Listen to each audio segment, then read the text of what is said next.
Bueno, pues comenzamos ya la segunda parte de esta jornada interesantísima, en la que vamos a hablar de alternativas viables, eficientes y posibles. En este punto entramos en el terreno de las propuestas, de las iniciativas a futuro, de las posibilidades y de lo posible, pero también de lo real, de lo plausible y de lo que ya se está haciendo. Hablaremos con Soledad Montero, con Estanislao Campos, de las propuestas que se pueden llevar a cabo y de lo que se está haciendo en Europa, en España, para que la transición energética que queremos y necesitamos sea justa, accesible y democrática, como hemos estado explicando. Y hablaremos también con Yolanda Tomé sobre la realidad extremeña y vamos a hablar de qué se está haciendo en nuestra región, qué expectativas se abren y qué posibilidades tiene Extremadura con respecto a otros territorios. Es decir, viajaremos del terreno de lo posible al terreno de lo real. En esta segunda parte, nuestros invitados nos hablarán del modelo energético que defienden, qué es lo que están haciendo en otros territorios y qué posibilidades hay de implantar ese modelo. Como os decía, Soledad Montero, que hablará en primer lugar, es de la plataforma por un modelo energético. Es una decisión de Ecologistas en Acción, como ella bien dice, y ha tratado, entre otras cuestiones, el problema de la pobreza energética, de las consecuencias que tiene de la estructura del sistema energético y que sitúa el beneficio económico privado por encima del interés general. Hemos estado explicando eso. Bueno, pues Soledad en primer lugar, Stanis en segundo y Yolanda para finalizar y situarnos. Muchas gracias. Soledad, bienvenida. Gracias. No me aplaudáis porque a lo mejor luego me abucheáis, o sea que vamos a esperar primero a ver qué digo. Me ha gustado muchísimo la primera mesa y de hecho tenía pensado hablar de unas cosas y ahora, bueno, pues me habéis situado para contar, situar las cosas en su medida, ¿no? Y es que el sistema eléctrico tenemos que entender cómo funciona, es muy difícil, no sabemos ni cómo funciona, tampoco sabemos qué pagamos en nuestros recibos de la luz, y no solo eso, sino que ni nos importa tres pimientos, que es lo peor. El sistema eléctrico es centralizado. ¿Qué significa centralizado? Pues mira, hay grandes centrales de producción de energía repartidas por todo el territorio, aquí y allá, que luego lleva un mallado extensísimo y enorme de red en alta tensión, que lleva red eléctrica, y que después nos reparten a nuestras casas y a nuestras localidades y a todos los servicios en media y baja tensión, las distribuidoras. El problema de la centralización es que la producción, que es otra de las cosas que se ha hablado, la producción mayormente está en manos de unas determinadas empresas. Ha entrado ya la producción renovable y han entrado cooperativas energéticas, pero sigue estando mayoritariamente la producción en manos de unos pocos. Y tenemos que entender que la energía es un derecho, es un bien esencial y debería estar reconocido como un derecho, y el problema es que hemos permitido que se convierta en un producto de mercado que beneficia económicamente a determinadas empresas. Pocas.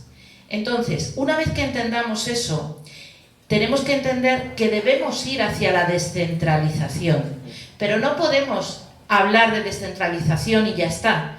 ¿Descentralización qué es? Descentralización es producir la energía allá donde se demande. Los retos aquí ahora y las palabras mágicas están en que en lugar de, como hasta ahora, que haya una oferta de energía y tú aceptas esa oferta, que sea al revés.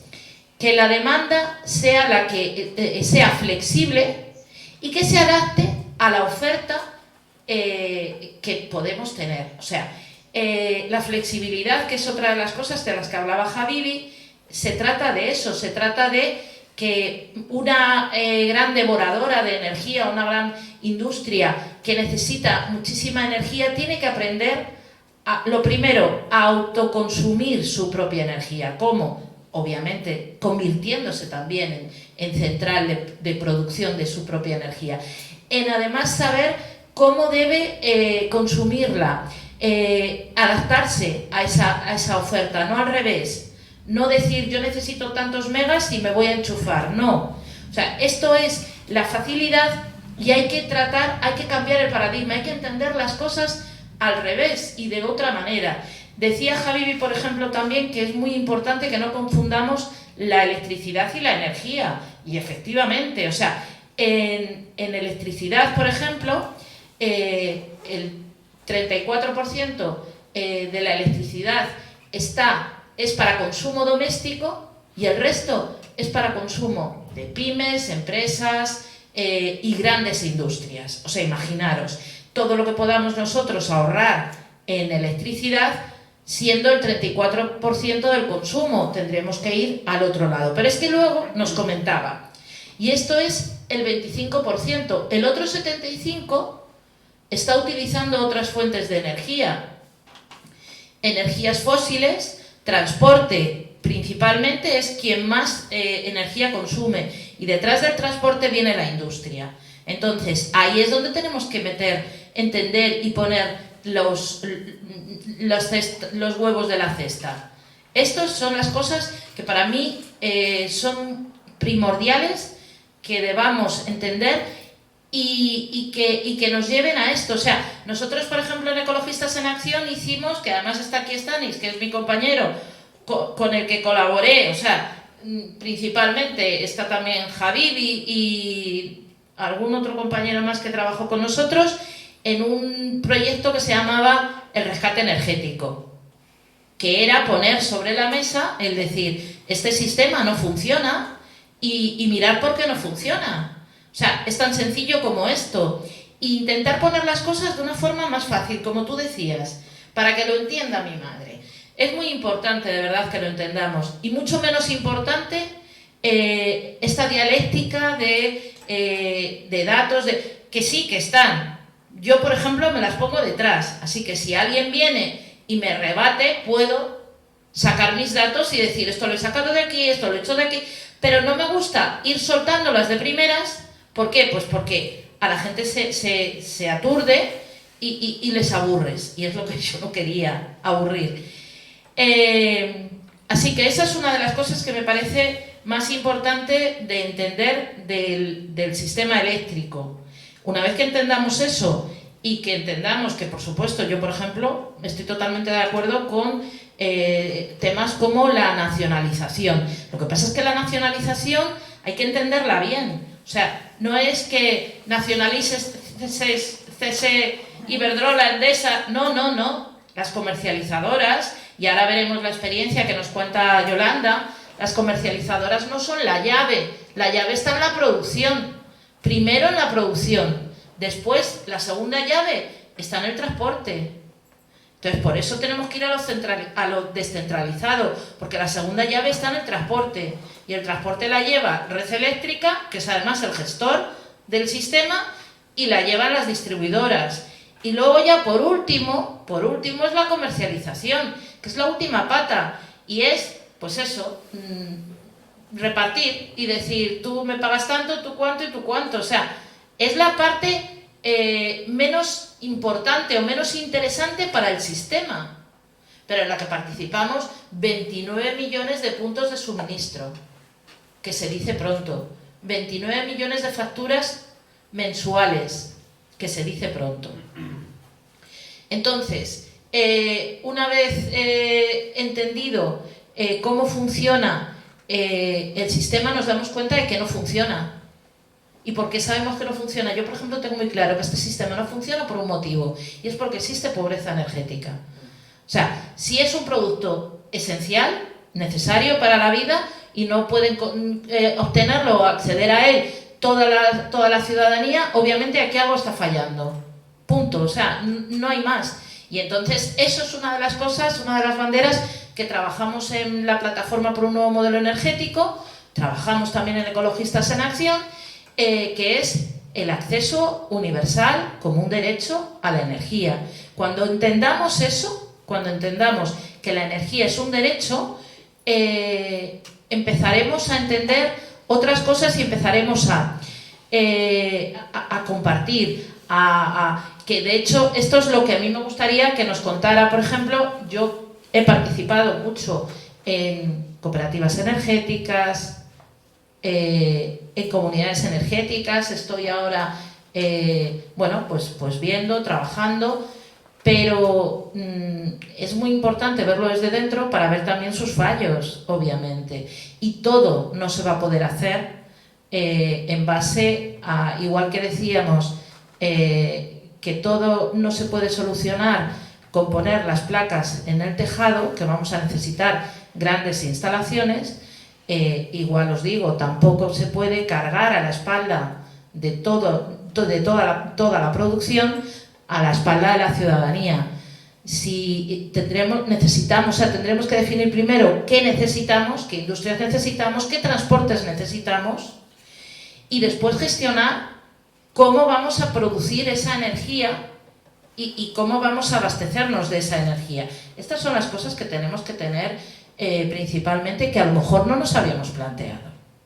Y yo ya, de verdad, que no me gusta. Si luego queréis algo, pues eso. Déjame, si quieres.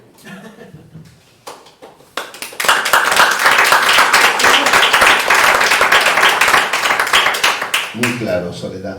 Vale, has hablado de modelo centralizado. Ahora Stanley nos va a contar un poco lo que la propuesta de Ecologistas en Acción en torno a las energías renovables.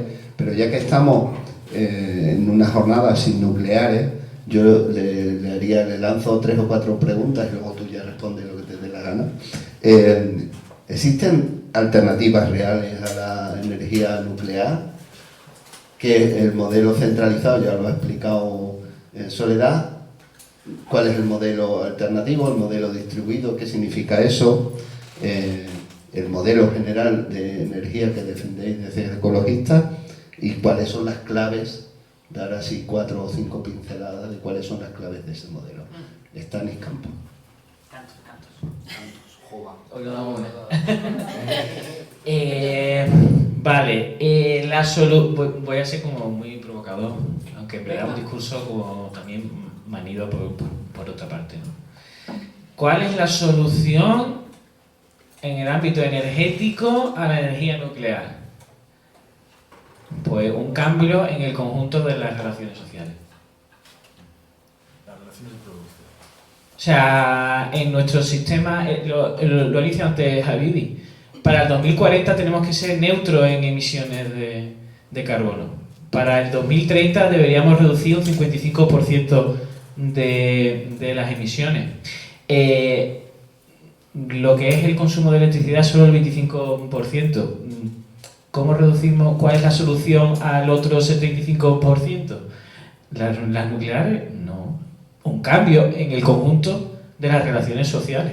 Durante la pandemia solo se redució, o sea en el momento más duro del confinamiento, lo que se redució el consumo energético fue solo un 30%. O sea, que es que la cuestión a la que estamos atendiendo es muy grave. No, si yo digo, ¿se soluciona poniendo placas? No. ¿Hay que poner placas? Sí. ¿Pero se soluciona poniendo placas solo? No. Quien diga eso está engañando. Hay que cambiar el conjunto de las relaciones sociales, es decir, hay que cambiar el modelo de ciudad, el modelo de transporte, de producción, de cómo se produce, de dónde se produce, de qué es lo que se produce. Esa es la solución. Evidentemente una solución muy compleja y a la que no parece que estemos caminando. No lo parece. Hay pequeños avances, pero ante lo que estamos es muy gordo, ¿no? Y el mismo plan del gobierno pues refleja que el objetivo para el 2030 es una reducción de las emisiones del 30%. Y veremos si eso se cumple, ¿no? Porque, claro, gran parte de a lo que fían la reducción de las emisiones en el corto plazo es la reducción de las emisiones en el sector eléctrico, porque hay una solución que son las renovables, no es la nuclear, no. son las renovables. Las renovables son lo que ha permitido que en los últimos años se haya podido reducir de manera bastante importante las emisiones de efecto invernadero, ¿no? Y en ese sentido, ¿no? Pues ya entrando un poquito más en el ámbito de las renovables, ¿cuál es el estado de las renovables en este momento, ¿no? En los últimos años, en la última década en particular, los costes de las renovables han disminuido drásticamente. O sea, se habla de que, por ejemplo, los paneles fotovoltaicos, su coste ha disminuido del 90 al 95%, ¿no? Es decir, si lo comparamos con la rentabilidad con los combustibles fósiles, si hace una década, estos son datos de IRINA,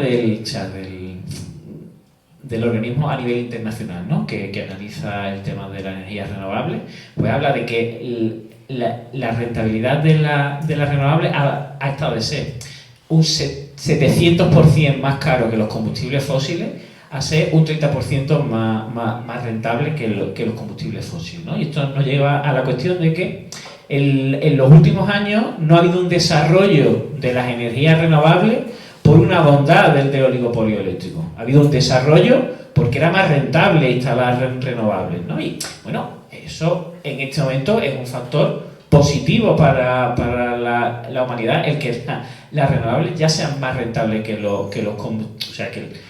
las fuentes no renovables, ¿no? Pero claro, si lo dejamos a que el modelo de transición esté bajo los efectos del mercado, pues entonces vamos a sufrir los problemas de cuando sea más rentable se invierte más, cuando deje de ser tan rentable se invierte menos. Y eso pues está pasando, además hay una relación compleja entre combustibles fósiles, ¿no? y electricidad, pero dentro de la propia electricidad está habiendo un problema, ¿no? Y esto me refiero que es una cuestión que está al otro lado y que no se mira, pero bueno, la cuestión, por ejemplo, del precio de la gasolina, ¿no? O sea, los vaivenes y los flujos que tiene el precio de la gasolina en función de las expectativas también, ¿no? De si invierten más, de si siguen invirtiendo más o menos en nuevos yacimientos petrolíferos en función de si pueden obtener esa rentabilidad, ¿no? Eso al final afecta de cuál es la disponibilidad de petróleo y por tanto a qué precio se paga, ¿no? Es decir, todo este modelo al final es un modelo muy caótico en el que nos lleva a que, por ejemplo, actualmente digo, en cuestión del último medio año, yo me preocuparía con que hay un frenazo en la instalación de renovables. O sea, si en los últimos años ha habido como una explosión, ¿no? Y es verdad, lo ha habido, por ejemplo, ¿no? La potencia fotovoltaica se ha multiplicado por 5,8 veces. 21.000 megavatios instalados en los últimos 5 años. La eólica se ha multiplicado por 1,3, ¿vale? Pero he hecho el cálculo de qué ha pasado en los últimos meses, ¿no? De enero, febrero, marzo y abril, y por ejemplo la eólica solo ha aumentado un 0,5% y la fotovoltaica un 2%. O sea, y claro, ¿cuál es el problema? Que estando ahora mismo en los niveles récord de producción renovable, por ejemplo, en el 2023, por primera vez en la historia en nuestro país, la producción renovable ha superado a la producción no renovable, ¿vale? O sea, ya el año pasado alcanzamos un 52% de producción renovable. Eléctrica, claro. Este año, en lo que llevamos de enero, febrero, marzo y abril,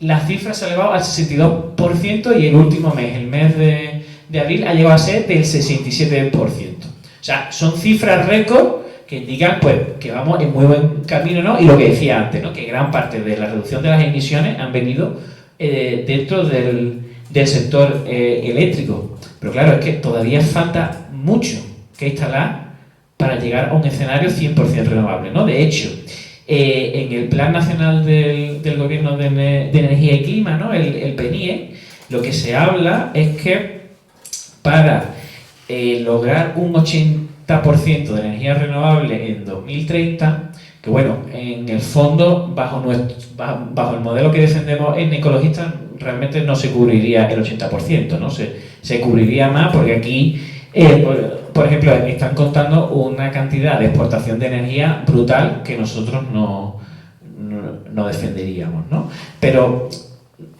más o menos, para que os hagáis una idea, hay que multiplicar por 2 la potencia renovable que ahora mismo hay instalada, ¿no?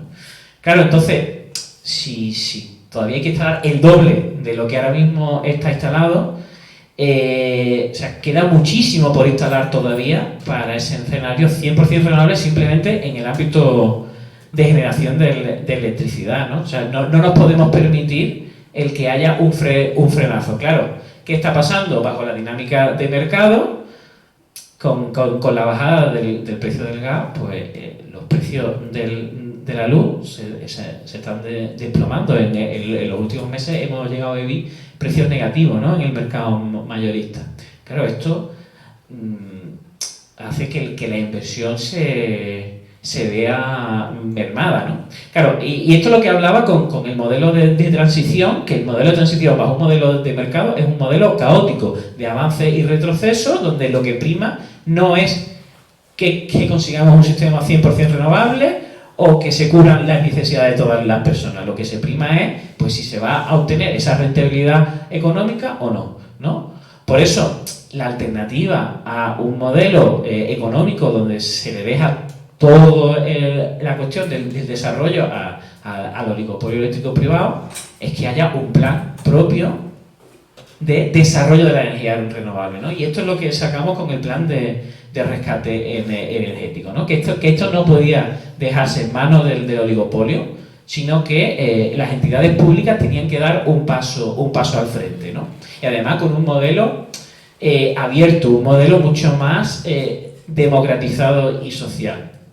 ¿Y esto qué significa? Pues significa, pues, que asumamos que el modelo no puede ser ni completamente basado en el autoconsumo y las comunidades energéticas, ni completamente basado en un sistema estatal y público, ¿no? Tiene que haber una combinación de ambos sistemas, donde el desarrollo de lo comunitario, el desarrollo de lo local tiene que llegar a su máximo, a lo máximo que pueda dar, y que el resto que no sea capaz de cubrir lo local y lo comunitario, ¿no?, que ahora nos habla la compañera, pues lo tiene que cubrir el sistema público, ¿no? Y por ejemplo aquí uno de los aspectos muy clave y que ya lo está empezando a hacer es el tema del almacenamiento eléctrico, ¿no?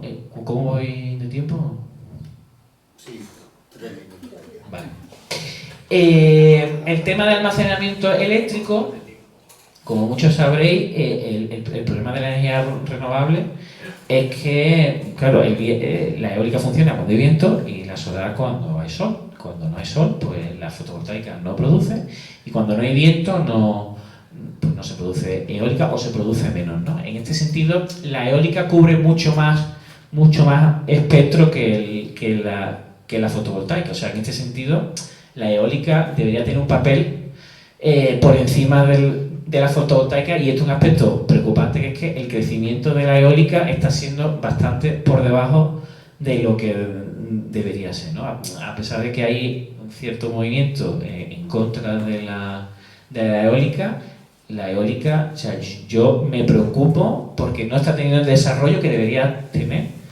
Sí, en un escenario de que tengamos una reducción del consumo del 70 al 80%. O sea, es que esto suena como... O sea, es difícil como pensarlo, pero en un escenario en el que tengamos que reducir el 80% de nuestros consumos energéticos, recordando que durante el confinamiento solo reducimos el 30%, ¿vale? O sea, para que pongamos en contexto la magnitud, lo que significa socialmente esos valores de reducción.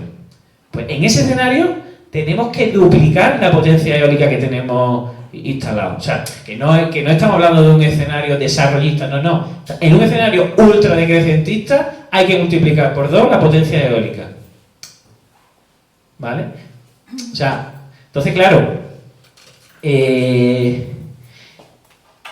por eso defendíamos un desarrollo, que tiene que haber un desarrollo público de esta cuestión. Claro, y lo que hablábamos es que es rentable. O sea, es que el Estado, o sea, que no es una cuestión de un gasto que no que no se recupere. O sea, lo que hablamos es que, o sea, en un plazo de 15, 20 años, esas instalaciones quedan perfectamente amortizadas holgadamente, y de ahí hasta los 30 años que tiene su vida útil, es que el coste de la energía es nulo. O sea, que eso es otro aspecto que yo quería como poner encima de la mesa, ¿no? No pensamos un escenario en el cual el coste de energía fuera prácticamente gratis, o sea, que fuera el tema del transporte, de la distribución, del mantenimiento de las instalaciones, pero esos son costes muy menores, ¿no? Estamos hablando del 20% de la factura o una cosa así, ¿no? O sea, estamos hablando que el 80% de lo que hoy pagamos de la factura de la luz podría ser gratis, ¿no? Pero que eso es lo que quería hablar antes que me del tema del almacenamiento. El tema del almacenamiento es la cuestión fundamental. Cuando no produce... O sea, durante las horas de pico de sol y durante el verano hay que almacenar energía para cuando no hay sol o para cuando no hay viento. Es fundamental. Y esto es un sector clave que ya se ve en el precio de la curva... en la curva del precio de la energía ya se empieza a apreciar como en las horas centrales del día, cuando hay sol, el precio de la energía es prácticamente cero, y sin embargo se dispara cuando la fotovoltaica desaparece en torno a las 8 o las 9 de la noche. Ya el precio se dispara, ¿no? Entonces, ahí es donde hay un nicho de negocio para el oligopolio eléctrico, y es prioritario que del sector público se cubra eso, y eso no se va a poder cubrir desde un aspecto comunitario. Eso es necesario un sistema público. Entonces, todo aquello que salió en el primer mandato de Rivera, de una recuperación de las minicentrales hidráulicas para ir creando esa empresa pública, se quedó ahí. Pero es que eso es estratégico. O sea, en el sistema eléctrico eso es completamente estratégico, el que haya un desarrollo público de las centrales de almacenamiento hidráulico, porque va a ser fundamental. Claro, y aún así, en función de cuánto disminuyamos el consumo, ese almacenamiento va a tener que ser mayor o menor. O sea, cuanto más consumo, el almacenamiento, o sea, no tiene una relación proporcional, sino que hace falta mucho más. ¿Vale? Entonces, como que también va a haber que asumir que hay ciertas horas del día en las que es lo que decía antes Sole, ¿no? Hay que gestionar el momento en el cual consumimos la electricidad. En los próximos años, cuando haya que consumir la mayor parte de la electricidad, será en las horas centrales del día, ¿no? Y bueno, pues con esto más o menos termino, ¿vale? Te dejo a ti la palabra, ¿no? En el sentido de que como que dos ideas que están manidas, pero que no dejan de ser importantes, ¿no? Que hay que reducir el consumo energético en todos los aspectos, cambiando nuestro modelo de vida, y que hay que darle mucha importancia al desarrollo de la renovable, y en particular al desarrollo de las comunidades energéticas que están teniendo un avance incipiente, pero que nos tenemos que implicar todas en construirlas y en desarrollarlas.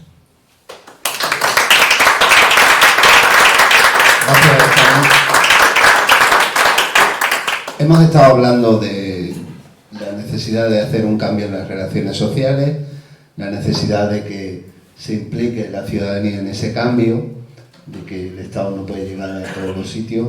Ahora, Yolanda, cuéntanos cómo habéis dado el paso a través de una cooperativa, cuál es el modelo que defendéis, que se está haciendo en Extremadura, qué significa el modelo distribuido, y cómo hacéis posible, por ejemplo, cosas como la que estaba comentando ahora Stani, que no podemos tener luz durante todo el día. ¿Existe algún mecanismo para compensar en la factura al no tener todavía esos mecanismos de almacenar la energía?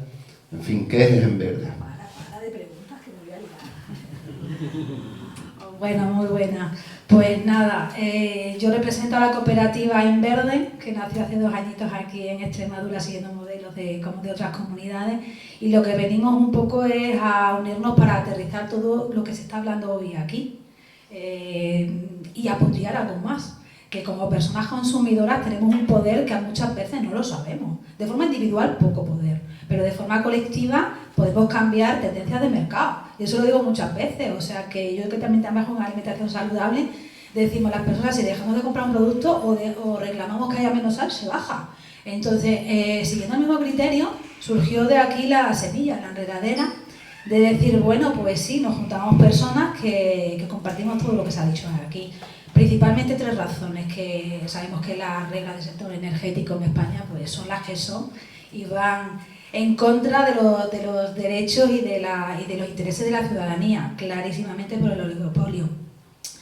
También por ese modelo distribuido, lo decía Estanislao, tenemos que compaginar distribuido con centralizado, sí, pero sobre todo hay que fortalecer el distribuido porque el centralizado ya está fortalecido, sobre todo por las administraciones, y lo digo sobre todo aquí en Extremadura, que las grandes empresas pues venimos con la tercera colonización energética, que ya lo sabemos aquí en Extremadura, y que no hay que poner la alfombra roja, cosa que sí pasa. Lo que hay que poner la alfombra roja son al modelo distribuido, como bien decíais, aquel modelo en el que se genera donde se consume, y una de las fórmulas importantísimas son las comunidades energéticas. Y también otra de la tercera razón por la que surge en verde es justamente porque vivimos en una tierra de sacrificio. Ya se ha dicho, esa tercera colonización, somos exportadores de materia prima y, como bien decía Paca, para mantener una fórmula de vida absurda en grandes ciudades, y en este caso es verdad que la mayoría se exporta para Madrid, en grandes ciudades donde la gente no vive bien, o sea, no tiene calidad de vida, ya no es que no puedas pagarte un piso, es que ya es que no pueden ni pagar el alquiler, o sea que es absurdo, ¿no? Cuando aquí estamos exportando energía que deja poco en el territorio, deja ese IBI a ayuntamientos empobrecidos que vienen muy bien, pero que genera poquísimo trabajo. Es una de las industrias mayores de Extremadura y solamente repercute el 5% del empleo. También muy importante en Extremadura el tema del empleo. Bueno, ese conjunto de cosas son las que nos hacen en 2021 saltar y decir, venga, vamos a hacer lo que se hace en otras comunidades. Y nos pusimos mano a la obra, empezamos 4 personas, en junio de 2021 ya éramos 20, ya teníamos como enfoque, porque entonces las cooperativas de consumo de energía renovable se focalizaban mucho en la comercialización. Y bueno, pues allí que nos fuimos, nosotras igual, siguiendo el modelo, pero por suerte o por desgracia, no sabemos por qué, surgió la crisis de los precios. De precio, seguido de la guerra de Ucrania, y dijimos, bueno, qué buen momento hemos nacido, imposible de continuar por esa línea. De forma resiliente, porque aquí en Extremadura conocemos que se nos vayan al traste muchas cosas, pues ya habíamos empezado a ver la figura de las comunidades energéticas, que era ese poder que nos da Europa de operar en el mercado eléctrico, excepto en el transporte. En el resto podemos hacer lo que queramos, desde generar, distribuir y comercializar. Y ese discurso es el que desde En Verde queríamos llevar a la ciudadanía, que nos veían como extraterrestres cuando hablan, oye, que nos podemos juntar y podemos hacer todo lo que queramos en el sector, menos el transporte, ¿no? Y bueno, allí llevamos 2 años difundiendo el mensaje, defendiendo Extremadura ante la administración también en lo que podemos, y de ello ha surgido, pues 2 años después, ahora mismo somos casi 200 personas, que no es poco en Extremadura, o sea, os puedo asegurar que con la dispersión geográfica, porque aquí hay que currarse mucho las presentaciones, ya lo habéis visto, los que venís de fuera, y estamos con 200 personas y tenemos ya una estructura muy, diremos que bastante interesante. Tenemos hasta contratado a una persona ya, o sea, que antes era todo a base de voluntariado, y lo que tenemos es, por un lado, asesoramos y ayudamos a crear comunidades energéticas en todo el territorio. De hecho, llevamos 5, e incluso la Administración, Diputación de Cáceres nos ha contratado porque éramos las personas que en principio, no nos gusta poner la palabra experto, pero éramos las que tenemos experiencia en poner esta comunidad energética y seguimos en ello. Conseguimos crear una en Mérida, que aquí hay personas socias de la misma, y que ha sido una experiencia brutal, porque hemos conocido todos los obstáculos habidos y por haber que la ciudadanía tiene que ir apartando para poner en marcha estos proyectos que hemos conseguido. Pero es que es verdad que tenemos mucho poder, pero se espera que sepamos de mercado eléctrico, cooperativismo, fiscalidad cooperativa, que yo de eso, que esto es una cooperativa, es una empresa, ¿no? Que sepamos pues de normativas europeas, de transposiciones, etcétera. Se nos piden mucho, pero es verdad que aquí ha surgido, hemos tenido la suerte de tener un germen, de tener un grupo multidisciplinar que hemos ido consolidando muchos saberes y que ahora nos permitimos el lujo hasta de hacer formación para afuera, o sea, y nos la compran. Entonces, tenemos ya en marcha Mérida, que anoche, aquí el compañero José Miguel, ¿verdad?, en la segunda instalación hemos conseguido sortear que Endesa, que es nuestra distribuidora, nos dé los permisos en 4 meses, que aunque la gente, es verdad, pensaba que era muchísimo tiempo, es récord. Os lo sigo diciendo, he estado en Barcelona hace poquito en un primer congreso y decíamos, es que hemos aprendido mucho, por ser los últimos en Extremadura, a veces tenemos que ser listos, tenemos que ir aprendiendo de las experiencias del resto, ¿no? Y decían, ay, ¿cómo puedo hacer esto? Venga, sí, hemos tenido una estrategia fundamental que era que todas las personas, o la mayoría, estuviéramos en la misma comercializadora, y una comercializadora, por supuesto, amiga, cooperativa como Egoyener del País Vasco, y esto ha permitido, no digo chulear, pero sí hacer que la distribuidora no tenga tantas posibilidades de extender los proyectos, que en muchos casos son de 1 año. O sea, que Mérida es un ejemplo que podemos ir llevando e exportando al resto de territorios de Extremadura, que es lo que queremos hacer, y bueno, y esa es la parte importante. Una cosa importantísima, que no se me va, porque de las comunidades energéticas que asesoramos en el ámbito urbano, está Montánchez, que tengo que decirlo porque a raíz de un poco lo que Estanislao decía sobre la eólica, a mí es que me produce de todo, fíjate, que esa imagen idílica de un molino de viento que es chula y que además es de poner, que hay que ir por ahí, pero ojo donde ponemos las eólicas, ¿no? Porque ha estado a punto de una sierra como la de Montánchez, que es un vergel, y hacia las Villuercas han estado a punto de ponernos un parque eólico, y gracias a la ciudadanía que se puso en pie, creando además una comunidad energética, y a funcionarios de nuestra tierra, que son de aquí también de la enredadera, se ha conseguido parar. Que eso es lo que echamos un poco de menos en Extremadura. Un plan que nos diga dónde hay que poner esos grandes proyectos, sin dejarnos en braga, vamos, tranquilamente en una sierra como esa es inviable. Hubo un vídeo que se hizo viral de un compañero de la Sierra de las Villuercas que decía, ¿por qué no en Madrid? ¿No? Si Madrid hay sierra y son los que necesitan, a raíz de lo de Paca, son los que necesitan energía, y además que sabemos todo que se pierde energía por el transporte. Oye, acérquense a Madrid, acérquenlo a Madrid, déjennos a nosotros pues estar con nuestros espacios. Y un poco eso es el mensaje de En Verde. Me enredo mucho, no puedo parar. Y ese es un poco el mensaje en Verde, que aparte de intentar que las personas que tenemos ese poder y nuestra soberanía energética, que es la que tenemos que defender, y tener un modelo, por supuesto, junto con el centralizado, pero si tendemos a que en cada espacio, en cada pueblo, en cada polígono industrial haya al menos un espacio de generación y de acumulación de energía, pues irá desapareciendo ese otro modelo que no deja de ser mercantil a tope, o sea, con la energía, que es un bien básico. Y una pequeña, y termino ya, una también importantísima entre la ciudadanía, difundir que no solamente hay que poner placas, sino hay que electrificar. Justamente, aunque sea un porcentaje menor el doméstico, pero al menos electrificar, pues para evitar que también esa reducción, intentar la reducción de los provenientes de los fósiles, ¿no? Y bueno, no creo que se me quede nada en el tintero. Dejamos para preguntar, ¿no? Unas cositas, sí. Bueno, antes de empezar el debate, de pasar la palabra a las personas que estáis aquí, sí que me gustaría lanzar 3 preguntas. ¿Os parece bien a cada una de vosotras? En primer lugar, ¿por qué no existe ese plan energético del que hablamos? Evidentemente, todas las personas que estamos aquí intuimos cuál es el elemento clave, ¿vale? Pero, ¿por qué no existe? ¿Cuáles serían las 3 o 4 ideas fundamentales que debería incluir ese plan, ¿vale?, energético, Soledad? ¿Vale?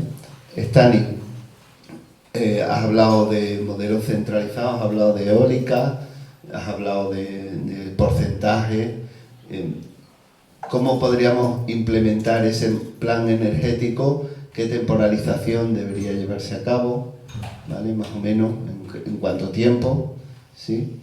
Y qué tendría que hacer la ciudadanía, qué podría hacer la ciudadanía en ese impasse. Decimos que tenemos que empujar a los gobiernos, dar el paso adelante.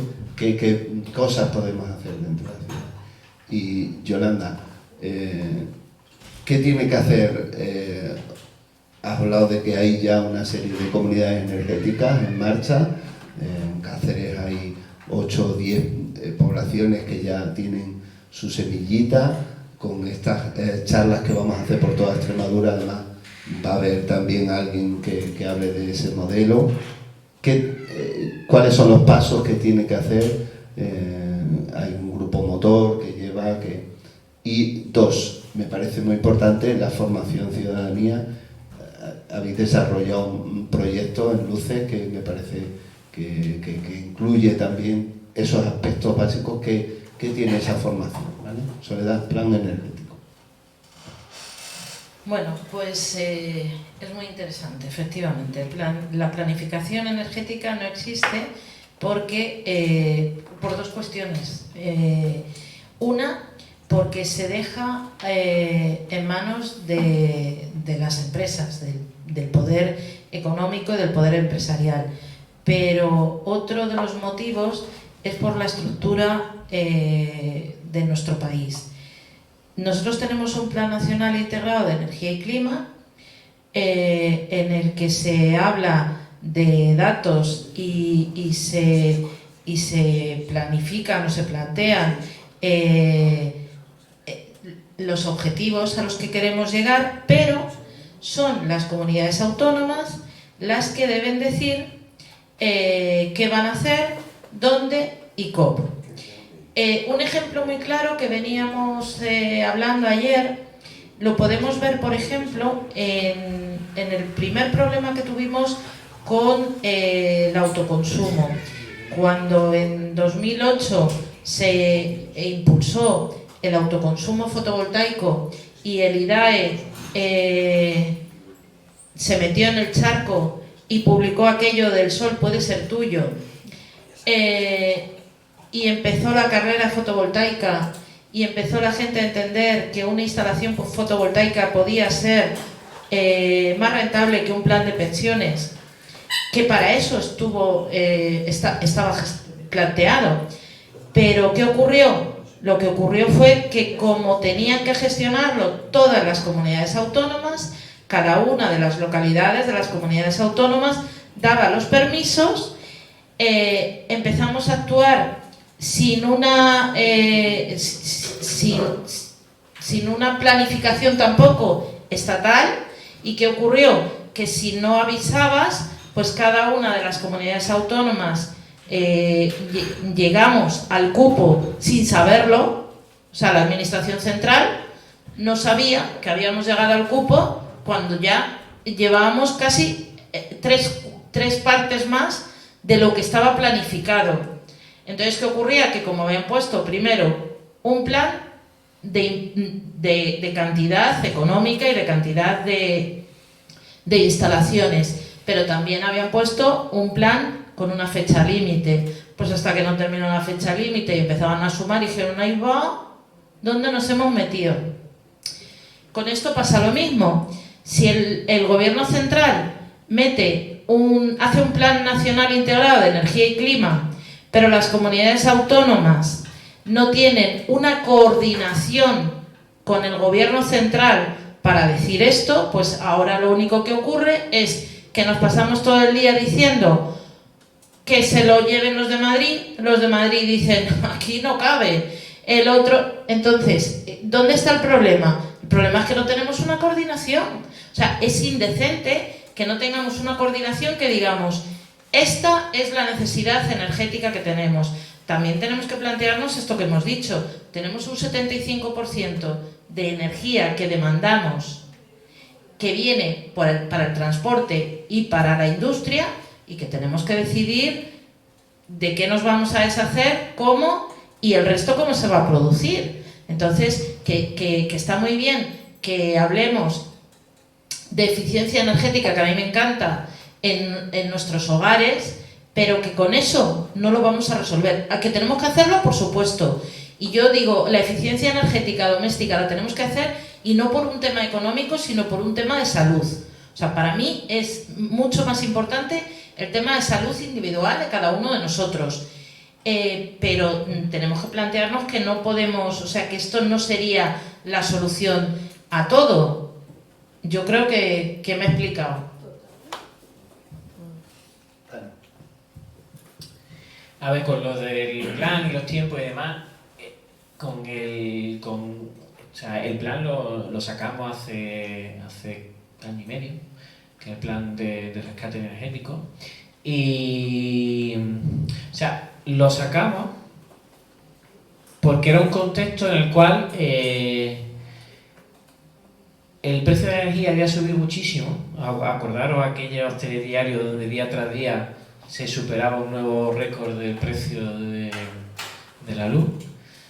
Y claro, había un contexto social que podía ser favorable, ¿no?, a que hubiera una conquista social en el ámbito eléctrico, ¿no? a que hubiera una cierta movilización social reivindicando estas cuestiones, ¿no? Entonces, claro, planteamos el armar como un plan, o sea, más o menos esquemático, ¿no?, pero con unos números que demostraban como la solvencia, ¿no?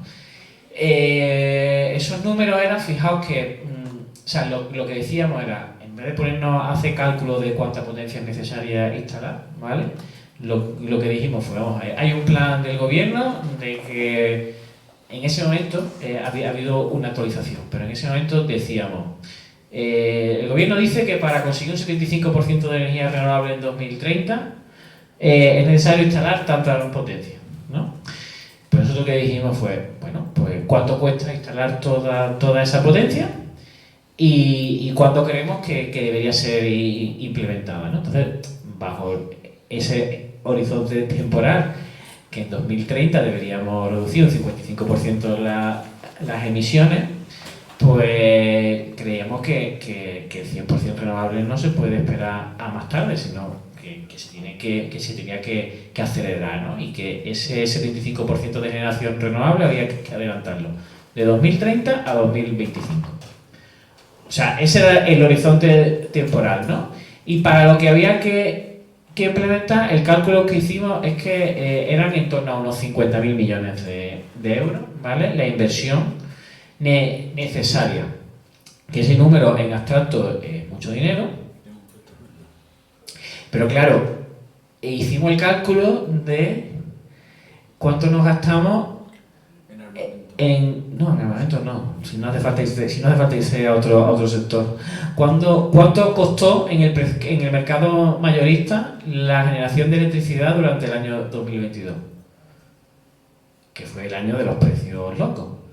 Nos gastamos como país 40.000 millones en la generación de energía. O sea que fijaros que prácticamente con lo que nos gastamos en un año era la inversión necesaria para que, o sea, lográramos un mix 100% no, a un 75% renovable, ¿vale? Que era como el primer paso. O sea, que ese mismo año las tres grandes ganaron 6.000 millones netos en beneficio. O sea, claro, frente a esta cifra, lo que decíamos, 40.000, o sea, 50.000 millones de inversión, que además que lo vas a recuperar, que no es un gasto, es una inversión que la vas a recuperar, además pudiendo establecer un horizonte temporal de recuperación más o menos amplio que te permita tener un precio de la luz más barato que incluso que por ejemplo, hoy tenemos, ¿no? Hicimos cálculo con precios de 0, ¿cuánto era? Esa Navidad. Pero bueno, si ahora mismo está en el PVPC de media, creo que estaba en 0,12 euros el kilovatio. Pues creo que era en torno a 0,8. O sea que ya era una cifra prácticamente a la mitad de lo que ahora mismo se está pagando en el mercado regulado, ¿no? Entonces, o sea, es una cifra como que esto cuadra.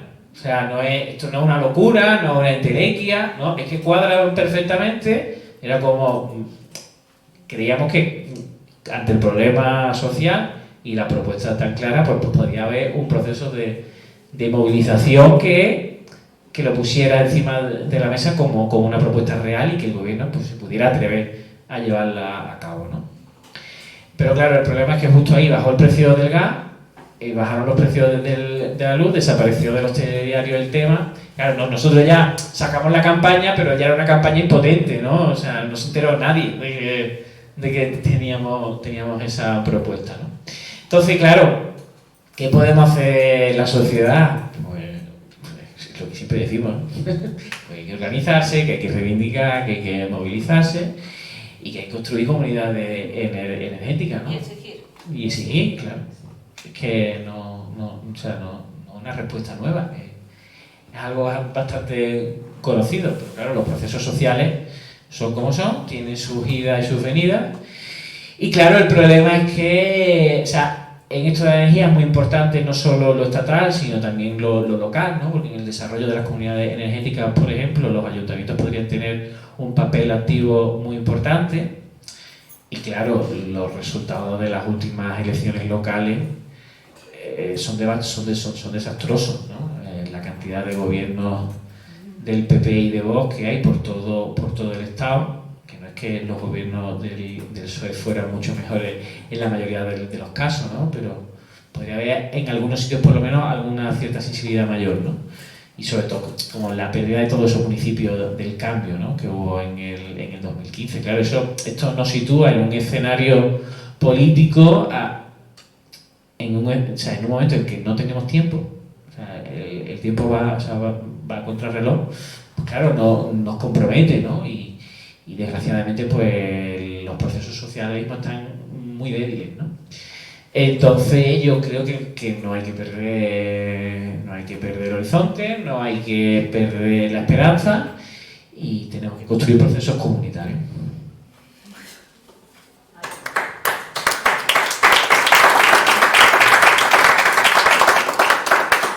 Bueno, pues sigo con tu hilo. Hay que construir procesos comunitarios, pero aquí viene la bomba. Sí que es una pequeña parte, como habías hablado también de la solución a nuestros problemas energéticos, pero poner en marcha una comunidad energética es horroroso. O sea, es muy dificultoso ahora mismo. Tenemos una directiva europea que no está transpuesta, que está en borrador desde hace prácticamente un año, que no hay interés ninguno ni por sacarla, que nos obstaculiza muchísimo el desarrollo, porque no hay un desarrollo de esa misma transposición. Entonces nos encontramos ahora mismo ciudadanía, como decía anteriormente, que tenemos que aprender de todo: normativa de autoconsumo, cooperativismo, directiva, que un kilovatio. Yo tuve que mirar que era un kilovatio en aquella época, cosa que después agradecemos, porque en estos procesos colectivos una de las cosas que hacemos es comunidad energética, pero primero comunidad, que es lo más importante y lo más dificultoso. Es que atraer gente hacia un discurso, llenar salas, explicar qué y que la gente lo entienda, ¿no? Pues ahí es donde se encuentra esa dificultad, pero luego vamos encontrando pues con barreras, pues como que la fiscalidad, que todavía no se entiende mucho, el tema de los ayuntamientos, como bien decía Stani, que son importantísimos, porque ahora mismo tenemos un problemón que los técnicos de los ayuntamientos no saben cómo tiene que participar un ayuntamiento, cosa que cuando empezamos en este proyecto pensamos que eso era todo como más sencillo. Oye, yo voy a un ayuntamiento, le digo participa en esto y te encuentras con una secretaria. Llevamos año y medio en un pueblo para que esa persona entienda, ¿no? Bueno, visto esto, toda la problemática que teníamos desde la ciudadanía y desde Extremadura, con nuestra dispersión geográfica, con nuestro nivel socioeconómico más bajo y demás, pues cuando analizamos todo eso, desde En Verde dijimos, ¡ay madre! ¿A dónde nos estamos enfrentando? Cuando ya vimos los gigantes con los que teníamos enfrente. Y por eso preguntaba Raúl el proyecto que teníamos, decidimos pues participar en un proyecto europeo para una solución en Extremadura sobre la transición energética, por donde iban las comunidades energéticas, y lo ganamos. Y sacamos el año pasado un proyecto que se llama Enluce, que ha tenido mucho éxito en el sentido de que, bueno, aparte de una plataforma formativa, lo que hemos hecho es generar una red de personas promotoras de comunidades energéticas en cada una, no todas, porque al final no todas, pero las mancomunidades de las que está dividida Extremadura, ¿no? Por llevar a esos territorios, porque fuera gente de la zona que pudiera explicar estos proyectos, porque cuando íbamos gente de fuera, aparte de que creían que éramos como de Endesa, o sea, que una empresa que va a vender, y esa reticencia hacia las energéticas, porque es verdad, hay ese dolor que todo el mundo sufrimos, ¿no? por las cosas que hemos visto, pues no facilitaba nada, y sí que es cierto que con el proyecto hemos conseguido que las administraciones locales y las mancomunidades, diputaciones y demás conozcan de nuestra mano qué es esto, y por lo menos no te cuestionen que son proyectos inviables o y demás. Y bueno, creo que te responde un poco. Bueno, dificultades aparte de todo esto, ¿no? ¿Cómo se genera la comunidad energética? Creo que era por ahí, por donde ibas. Pues con mucho esfuerzo. Pero con mucho esfuerzo, lo que pasa es que cuando vamos acompañando y demás, es como todo más sencillo. Lo tenemos ya muy bien diseñado, y cuando en una ciudad, en un pueblo sobre todo, pues hay 4 o 5 personas que tienen interés por tirar para adelante, lo que llamamos grupo motor, pues lo que hacemos es formarles un poquito, pinceladitas iniciales de cada una de estos saberes que tienen que tener, normativa, cooperativismo y demás, que encima de esas otras. Yo no sabía porque las leyes de cooperativa son diferentes en cada comunidad autónoma, y resulta que en Valencia una cooperativa como la nuestra puede ser sin ánimo de lucro, y aquí no lo puedo decir. Aquí no somos una entidad sin ánimo de lucro. O sea, que miles de cosas, ¿no? Y autoconsumo, normativa y demás. Pues entonces lo que hacemos es ese acompañamiento. Le vamos dando pinceladitas para que no se nos asusten, y una vez que ya van asumiendo, como pasó también aquí con nuestra comunidad energética de Mérida, la gente tendrá facturas perfectamente. José Miguel, lo sabéis, ¿no? Cada uno ha decidido cuántas placas se va a poner porque él sabe ya qué va a usar, qué no va a usar y demás. Es un proceso pues de educación al final, de generar comunidad y de generar esa alfabetización en energía si queremos tener esa soberanía. Y bueno, los acompañamos en eso, mucha formación, intentamos que las administraciones, los ayuntamientos entiendan y comprendan que es una oportunidad, pero también es verdad, con ciertas reticencias, porque se pueden meter en un lío bastante importante, y con esa cesión de cubiertas, que muchas veces en los pequeños pueblos es la única manera de tener grandes cubiertas, ¿no? Y porque hay que decir que una comunidad energética, ahora mismo la actividad más pequeñita o la inicial que hace es el autoconsumo colectivo, pero que podemos hacer, como decía antes, miles de cosas. Pero hay que ir poquito a poco, sobre todo en territorios donde cuesta un poquito más lo colectivo. Y en esa tarea andamos, y la verdad es que puedo deciros que después de un año de estar acompañando, se entiende, se comprende, y la gente está muy ilusionada. Y si hubiese solamente un poquito más de apoyo desde la administración regional sobre todo, pues se entendería más. Porque al final dejar en manos de la ciudadanía algo tan importante no puede ser. No puede ser. No hay derecho. No hay derecho. Porque aquí nos juntamos gente que por tu profesión, perfil profesional, podemos acercarnos a esos saberes, pero no en todos sitios. Y hablamos de pueblos pequeñitos, no todo en sitios se va a conseguir esos perfiles. Entonces en esa tarea andamos, es nuestra obligación hacerlo, aportar un granito de arena a la transición energética, pero ir difundiendo como esto y apoyándonos.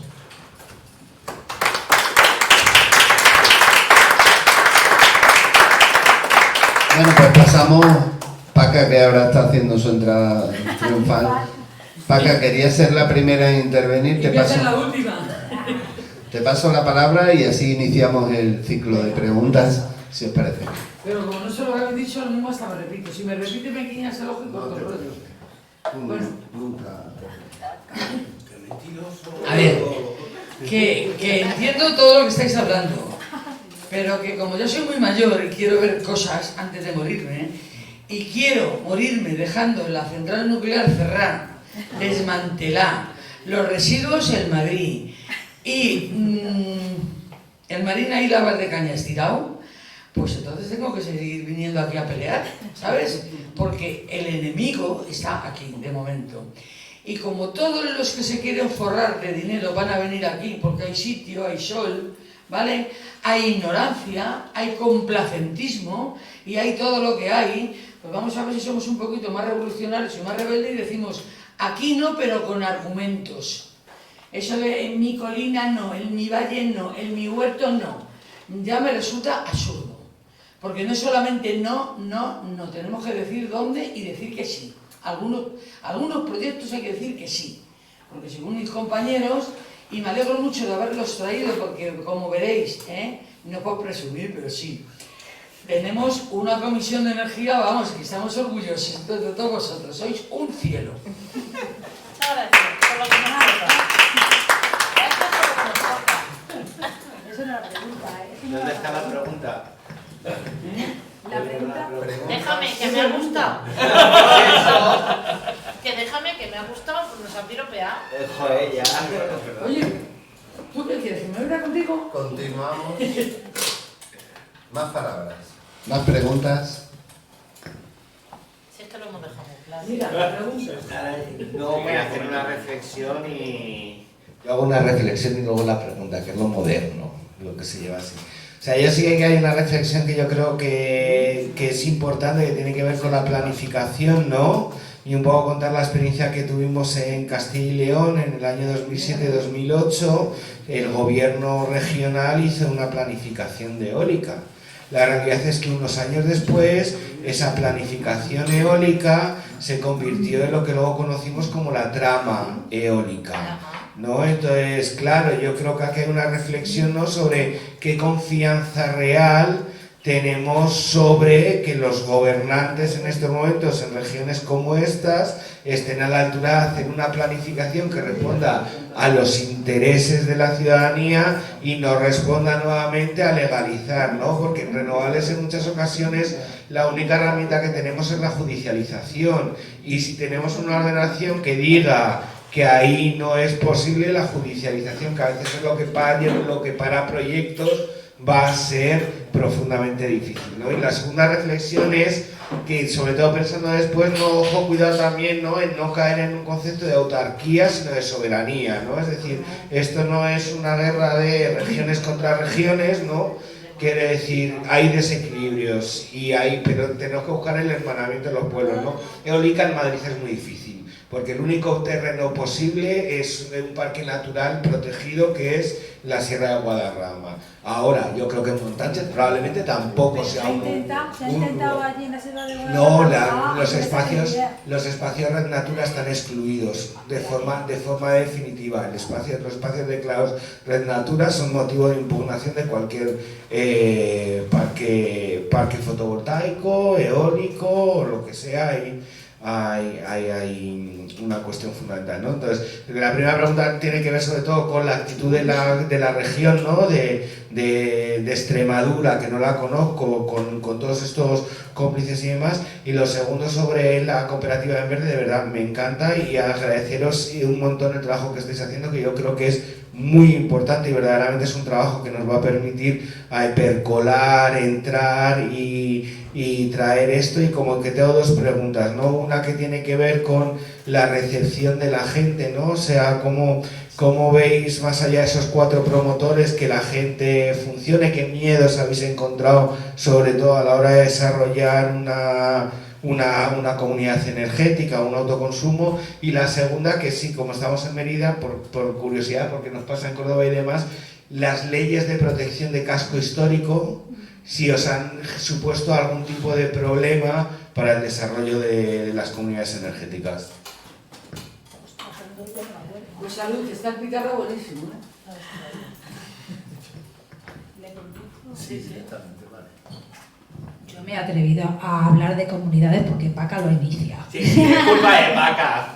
Lo ha iniciado. Pero sí que es cierto que yo lo entiendo, que cuando hablamos así tan vehementemente de esta manera y de Madrid, que parece que ponemos el centro de Madrid, pero es que ya, como dicen, no ven ni santos ni inocentes, es que ya van muchas y te digo que al final es para perpetuar un modelo iniciado que es que no va a ningún sitio. Por Dios, que se venga la gente aquí, que aquí se vive muy bien.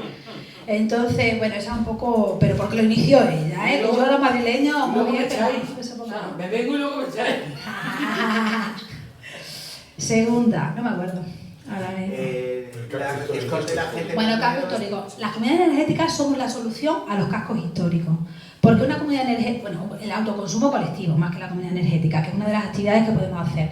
Porque justamente ahora mismo en Cáceres, que tenemos nuestro casco histórico, por suerte se peleó con el gobierno que fuese a 2 kilómetros la posibilidad, siempre que fueran cubiertas, ¿por qué no a 5? Como tienen otros países, ¿no? Pero bueno, conseguimos 2, más de los 500, y sí que tenemos cubiertas a 2 kilómetros para dar energía a ese casco histórico. O sea que, ¿por qué hacer una instalación en un sitio especial e interesantísimo, ponerle placas cuando podemos hacerlo de forma colectiva? Pues somos la solución, el autoconsumo colectivo. O sea que nada, aquí hay muchas restricciones en muchos sitios, depende también del pueblo. Olivenza era uno de los que teníamos problemas y demás, pero al final es eso, es buscar cubiertas que nos permitan sortear eso.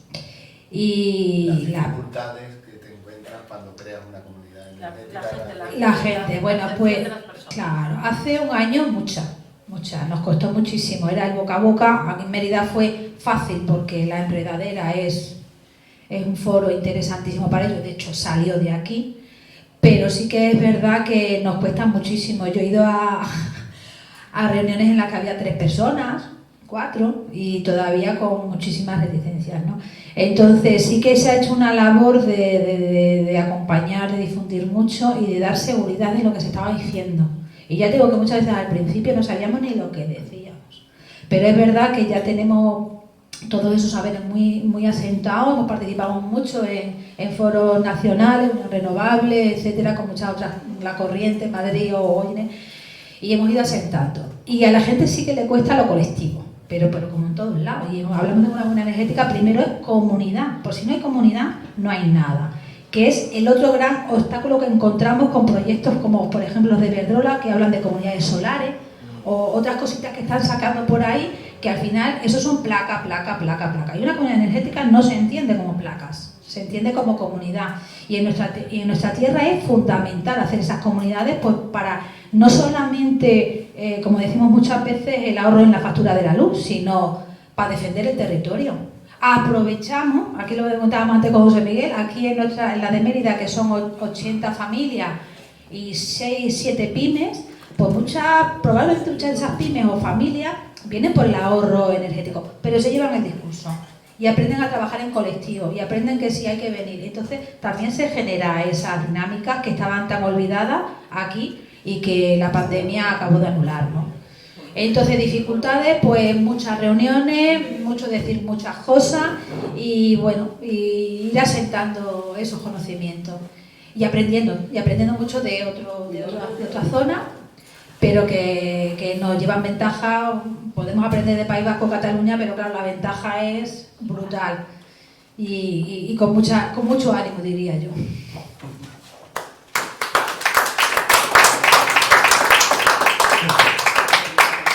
Bueno, me voy a subir para que me vean. Me vais a permitir, como yo también he participado en esos procesos, precisamente la idea es la ciudadanía.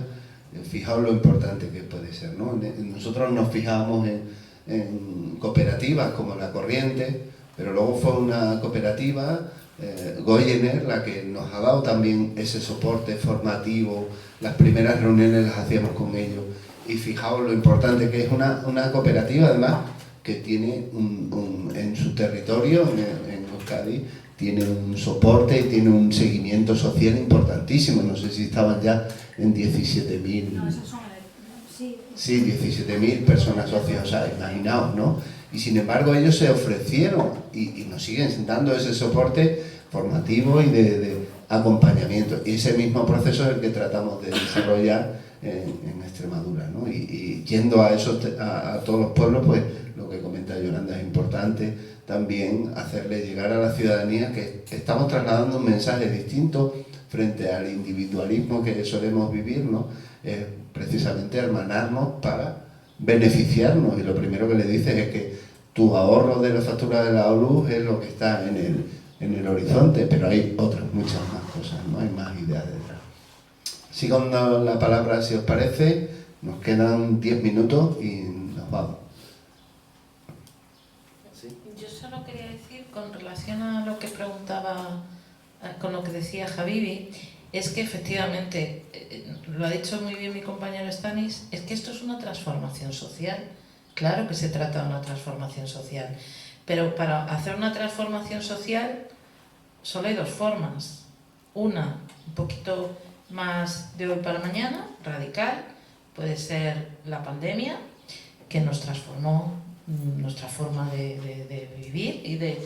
Entonces, sí, esa puede ser una. Y otra es ir introduciendo poco a poco el mensaje en la sociedad.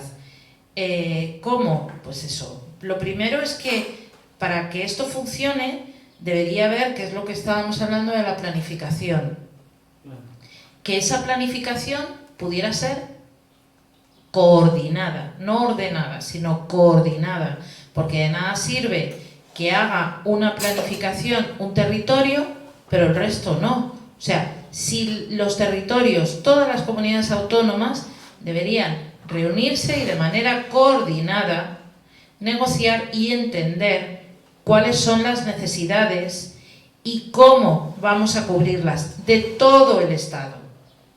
¿Por qué? Pues porque nos conviene a todos y nos compensa a todos. O sea, es que no vivimos en nuestro cortijo. De hecho, deberíamos, y de hecho tener en cuenta también otra cosa que es muy importante cuando hablamos de energía o cuando hablamos de cualquier tema, pero en energía pensemos que estamos en la Unión Europea y que la Comunidad Europea tiene el mercado, ya estamos en el mercado único de la energía, y que todo lo que tú decías de la transposición de las directivas es que todas las directivas, toda la legislación primero se trama en Europa y después hay que ir transponiéndola con unos márgenes de libertad que nos van permitiendo a cada Estado miembro, pero dentro de un marco normativo establecido por Europa. Que el día 9 de junio tenemos elecciones europeas.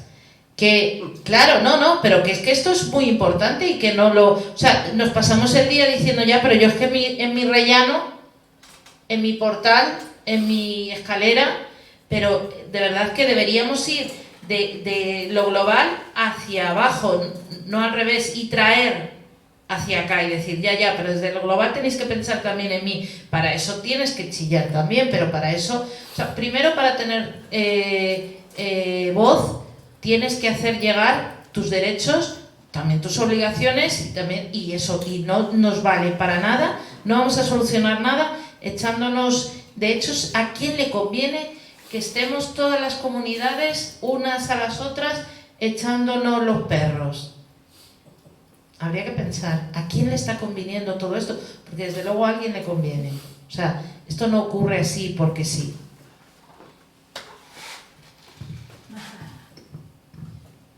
¿Alguna palabra más?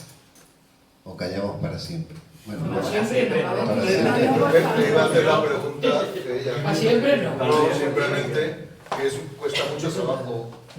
¿Por qué no hay una coordinación mínima? Claro, el tema es a quién le conviene, pero es que realmente cuesta trabajo entenderlo.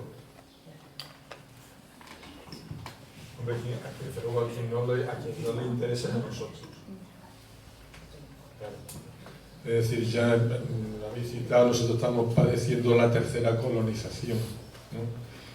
Y bueno, son muchos años de promesa, muchos años de debates como este, mesas como esta, donde al final a lo mejor se llega a alguna declaración de intenciones, etcétera, etcétera, ¿no? Y como dicen los chinos, caminar por caminar cansa. Cansa mucho, ¿no? Entonces es fundamental que después de tantos años de debate y de reflexión, y me parece muy importante toda la aportación vuestra, todo el tema fáctico, todo el tema de datos es fundamental. Pero llegar a este punto, por encima de todo eso, es importante que se empiecen a dar pasos, como lo de las comunidades energéticas, como la experiencia que ha contado Yolanda, porque bueno, pues puede ser una vía de empezar a poner en pie a lo mejor tantos años de reflexión, ¿no? Y desde luego a quien no le interesa esa descoordinación es a la España vaciada. En absoluto. Con esto no quiero decir que la gente en Madrid estén atando los perros con longaniza, en absoluto. Es decir, esto es un tema de clases también y de solidaridad, ¿eh?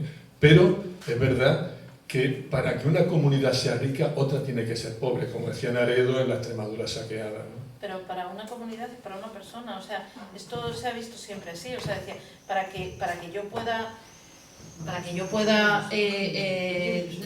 vamos a ver, o vivimos todos mal, o mejor que vivamos unos pocos bien, y lo siento por el resto, o sea, es que este es el concepto, y este es el concepto que no debemos permitir que se nos plantee, y se nos maneja a través del miedo, se nos maneja a través de la culpa, se nos obliga a trabajar, que está muy bien, si trabajas en algo para lo que tú estés capacitado, que sirva para que tú vivas, no que vivas para trabajar, porque si vives para trabajar es esclavitud. Si es esclavitud, mira, yo ya me voy, yo ya me he cansado, a mí me duele de todo.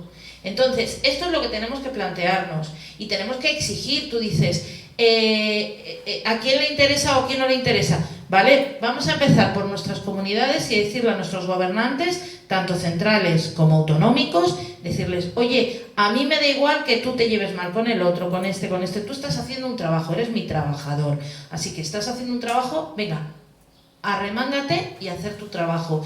Pon de acuerdo, haz esto así, así, así, o sea, haz las cosas que tienes que hacer por el interés general, no por el dinero mayoritario, sino por el interés general. Eso es lo que tienen que hacer. Y sin embargo, en lugar de eso, lo que hacemos es ponernos lo que tú dices, nos cansamos porque nos ponemos a discutir, a debatir, a no sé qué, y no llegamos a ningún lado. ¿Por qué no llegamos a ningún lado? Porque desde arriba se están descojonando.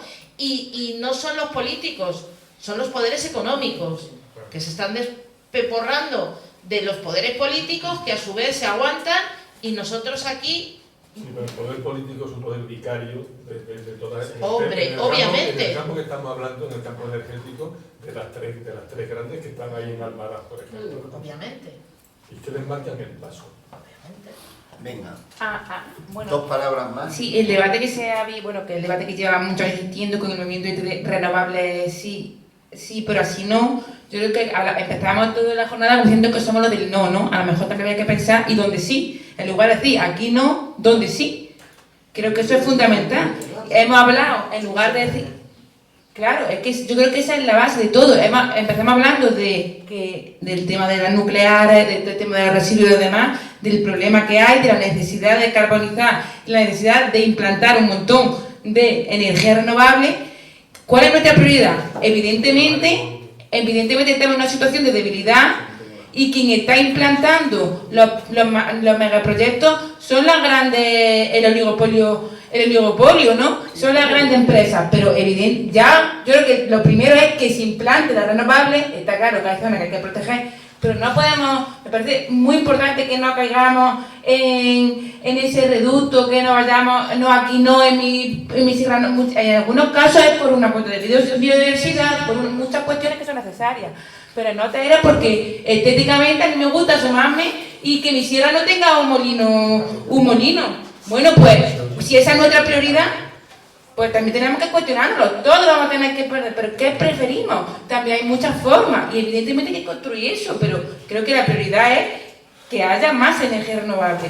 También tenemos que cuestionarnos y tener una estrategia de cómo quitamos, cómo después acabamos con ese poder de las grandes empresas y cómo intentamos, pues ya sea nacionalización, estatización o de qué manera hagamos esos proyectos nuestros. Pero la principal opción es que se sigan teniendo que poner renovables. Eso es así, sabiendo claro que hay muchos territorios que están sufriendo, sobre todo la implantación de grandes proyectos, Extremadura, pero por ejemplo Aragón también y otras zonas. Pero también hay que ser conscientes que la prioridad tiene que ser que se implante renovables. Pero la implantación, disculpa, si ese discurso que tú has dicho se vincula también por el modelo distribuido, claro que es renovable. Pero ¿por qué tengo que poner linealmente 5 molinos? ¿Por qué no me llevo un molino al lado de Mérida y doy energía para el polígono industrial de Mérida? Ese es sí, si nosotros decimos sí, pero ese modelo. Es decir, habrá centrales necesariamente grandes porque habrá que llevar, pero teniendo el equilibrio territorial. A mí me gusta salir a mi ventana y no ver 100 molinos. Puedo ver uno, para que dé al territorio. Puedo ver un huerto solar. Puedo ver la cubierta de todos los polígonos industriales llenos de energía renovable. El problema es que lo llevamos a la casa al lado, que eso se llama colonización. ¿Saco las minas en África para no verlas aquí? No ver, perdona, el equilibrio territorial y la igualdad tiene que existir, porque también la queremos dentro de Extremadura. Hemos pedido por activa y por pasiva, yo creo que ese es el principal mensaje, es que hay que ordenarlo los territorios. ¿Por qué no se ponen de acuerdo las comunidades? Porque si ponemos el mapa, en una de donde se saca la energía, vemos que es la España vaciada la que se está llevando la torta, para mantener una fórmula de vida que es absurda. Alicatada. Entonces, bueno, desde los territorios pedimos, oye, que se puede, hay que seguir con las renovables, estaría bueno. Y habrá que tener alguna planta fotovoltaica, pero no las 3 mayores de Europa. Vamos a ver, que la tenemos aquí. O sea que, ojo, que los discursos tienen que ir por ahí. Y lo idílico, que en los años finales de los 2000, la imagen del molino de viento a mí me encantaba, porque yo veo un molino de viento y me quedo así mirando. Pero claro, ahora entiendes la fórmula y la fórmula no nos gusta. No caigamos en eso, ¿sabes? Pero que el discurso va igual, ¿eh? Distribuida, mucha renovable, pero distribuido. Y en manos de la ciudadanía. Me has cogido el micro, pero en realidad había pedido la palabra a Stani, luego Irene y cierra Paca. Un segundo, ¿vale? Puede pasar como Quijote. A ver, con la solar hay más margen de maniobra. Y por ejemplo, Extremadura tiene más de la que debería tener. O sea, en Extremadura no se debería instalar más plantas fotovoltaicas grandes hasta que por lo menos no se cubran otros territorios. Ahora, con la eólica hay un problema, porque solo lo tenemos todos encima de la cabeza, pero el viento no. Y desgraciadamente el viento se concentra en determinadas zonas y allí es donde van los grandes parques eólicos, y es que hace falta mucha eólica. Y ahora sale la marina y ahora tampoco quiere la gente los molinos enfrente de la costa, porque es muy feo.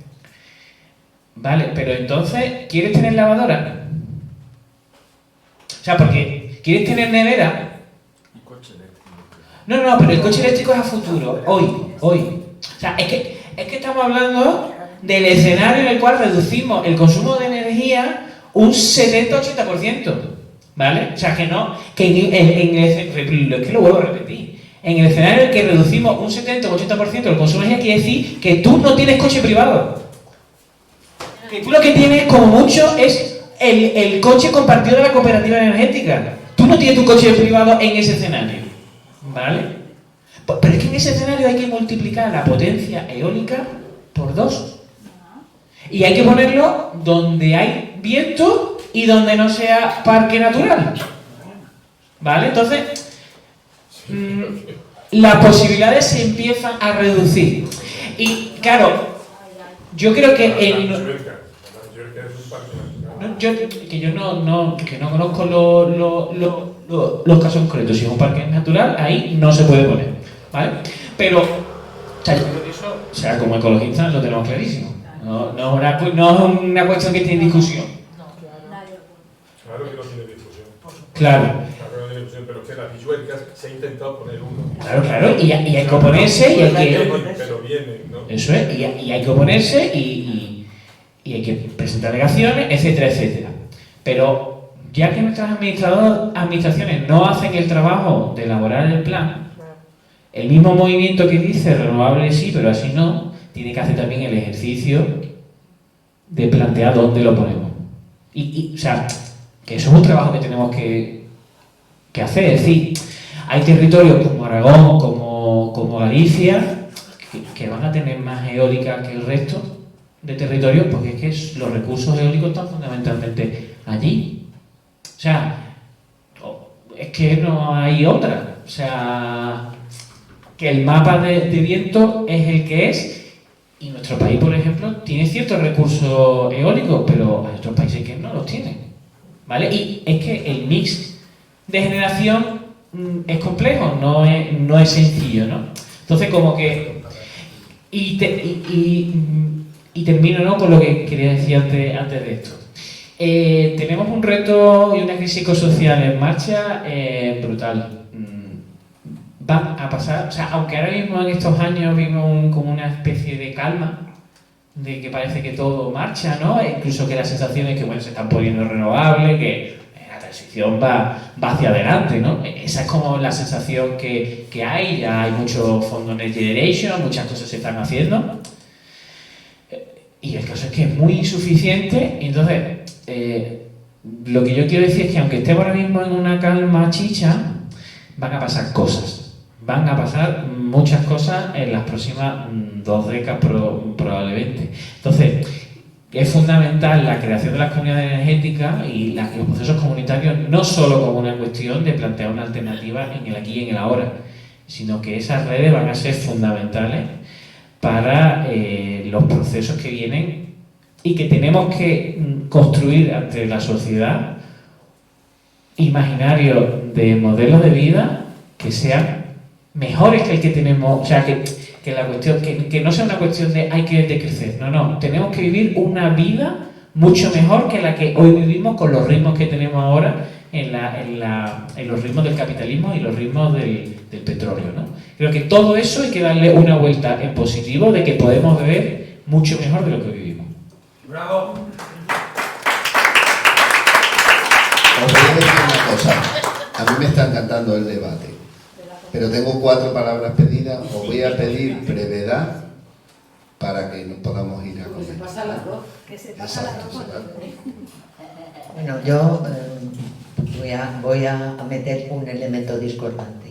Vale. Efectivamente, hay que implantar, pero hay comunidades que están saturadas y hay comunidades que no quieren poner renovables. Y no estoy hablando de Madrid, que también. No, es que no es Madrid, solo. Por ejemplo, yo he vivido 21 años en Aragón y conozco perfectamente la situación allí. Que ahora querían poner no sé qué en Teruel, que no me acuerdo qué era, y la gente protesta. Pero es que en Teruel y en todo Aragón producen el doble de electricidad de la que consume. Y exporta. ¿A dónde exporta Aragón? A Navarra y a Cataluña. Y a veces a Francia. Pero a Navarra y a Cataluña. Entonces, ¿qué es lo que está pasando? Tú has hablado de la eólica. Querían poner eólica en el Golfo de Rosas, dentro, en el mar, vamos. Ecologistas en Acción ya tiene una posición sobre la eólica que se ha elaborado y que está ahí pendiente y que se especifica dónde se puede y dónde no se puede poner la eólica, que es lo que hay que hacer en todos los lados. Pero yo estoy hasta las narices de la gente que dice, no, que es que me estropea el paisaje. ¿Y en Aragón se estropea el paisaje o no se estropea? Es la insolidaridad interterritorial. Y eso está ocurriendo no solamente, que siempre hablan de Madrid, pero es que lo de Barcelona y de Cataluña hay que echarle valor, Tienen 3 centrales nucleares en Tarragona, que surten Barcelona, que es otro pozo negro, por cierto. Y luego el tema de Navarra, que es que está al ladito y Aragón está exportando energía a Navarra. Entonces, bueno, pues habrá que especificar dónde se pueden poner y dónde no, y yo estoy de acuerdo con lo que ha dicho Stani, la eólica es imprescindible, y la eólica marina es imprescindible, porque ahí sí que te garantizas un funcionamiento con las brisas marinas y tal, o sea, lo voy a dejar aquí, pero sí, pero no me voy a extender más porque... Gracias, Irene. A Vivi.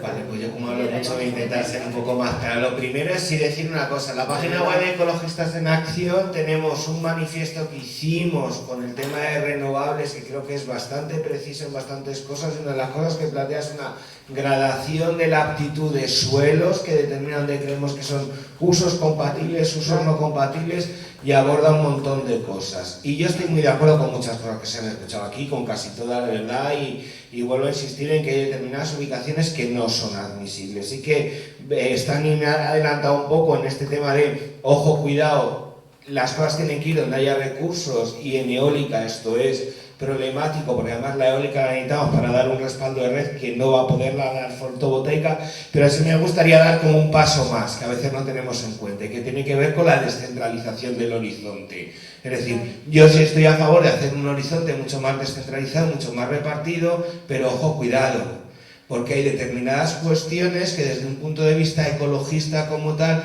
son mucho más amplias. Cuanto más descentralizado sea el sistema, más redundancia vas a necesitar, es decir, vas a necesitar duplicar y triplicar sistemas con una serie de gastos materiales, conversores, almacenamiento, tirada de línea, etcétera, etcétera, que son relevantes, ¿no? O, por ejemplo, algunas de las propuestas que se plantean en linealidad, ¿no? O sea, como el tema de las autopistas, podría ser una solución, pero ojo, cuida también que todos los portantes requieren aluminio, requieren minerales, requieren otra serie de cosas, ¿no? Entonces, sí estoy de acuerdo que se está haciendo muy mal, que hay comunidades de Extremadura también producen mucha más energía de la que necesita, creo que incluso más que Aragón.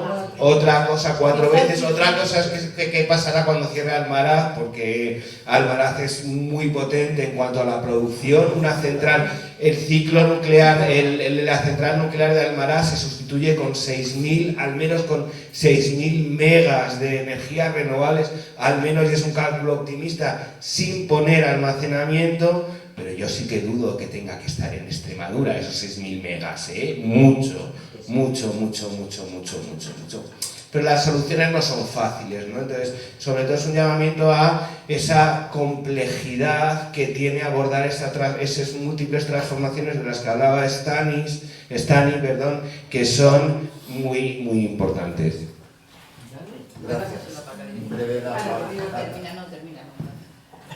Bueno, yo creo que después de toda la mañana que llevamos debatiendo, que ha sido estupendo, de verdad, es que somos los mejores.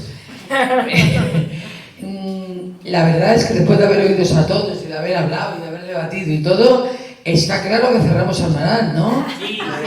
Vale, que no queremos los residuos radiactivos del ATI en Almaraz. O sea, que queremos que no se sigan almacenando esos bidones en Extremadura, porque es que nos metemos en otras batallas y yo sigo pensando que eso es una mierda que se va a quedar ahí y que no sé si habrá GP o no habrá GP, pero eso se queda ahí muchísimos años que yo no voy a ver el final. Cerrar Almaraz y todo lo demás.